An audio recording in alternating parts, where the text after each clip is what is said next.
একজন মানুষ একদিন খুব ক্লান্ত হয়ে ঈশ্বরের সামনে দাঁড়ালো।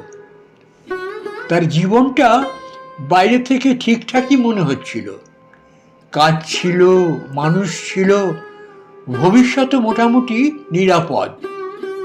তবু ভেতরে কোথাও একটা শূন্যতা জমে উঠেছিল। সে বলল, ঈশ্বর, আপনি আমার জীবনটা বদলান, আমি আর এভাবে থাকতে পারছি না। কোনো উত্তর এলো না, কোনো অলৌকিক ঘটনা ঘটল না।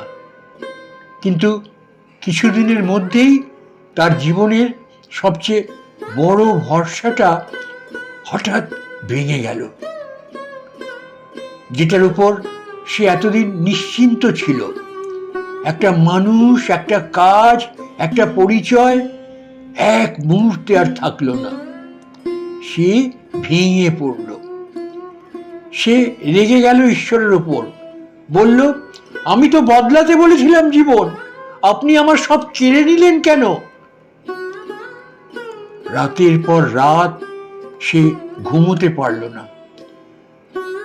প্রার্থনাও আর ঠিক প্রার্থনার মতো লাগলো না, ওগুলো হয়ে গেল অভিযোগ। কিন্তু ধীরে ধীরে একটা অদ্ভুত জিনিস ঘটতে শুরু করলো।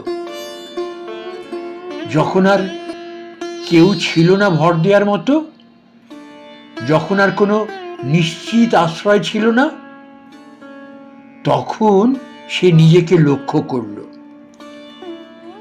সে দেখল সে এখনো দাঁড়িয়ে আছে, সে এখনো বেঁচে আছে, সে এখনো চেষ্টা করতে পারে।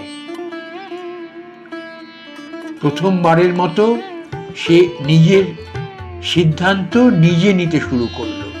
ভুল করলো, আবার উঠল, আর লক্ষ্য করল যে জায়গায় সে ভাবছিল সে একা,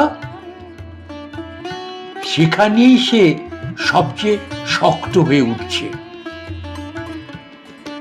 একদিন হঠাৎ তার মনে পড়ল সেই পুরনো প্রার্থনার কথা, আপনি আমার জীবনটা বদলান।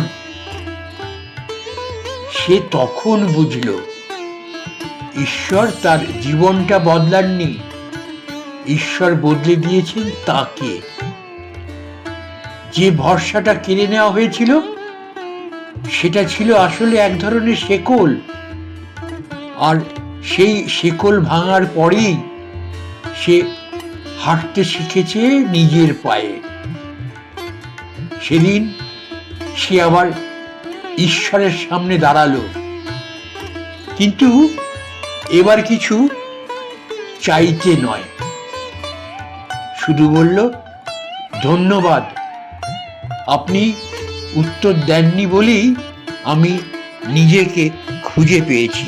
চ্যানেল ৯০ পক্ষ থেকে একটা আর্জি রাখছি আপনাদের কাছে, তাহলে এই যে চ্যানেল ৯০কে আপনারা সাবস্ক্রাইব করুন, আমাদের মোটিভেশনাল ভিডিওগুলো আপনারা দেখুন, দেখে আপনারা আপনাদের অমূল্য লাইক দিন এই মোটিভেশনাল ভিডিওগুলোতে, এবং এই ভিডিওগুলোকে আপনারা আপনাদের বন্ধু বান্ধব আত্মীয় স্বজনের সাথে শেয়ার করুন, এই আবেদন করি।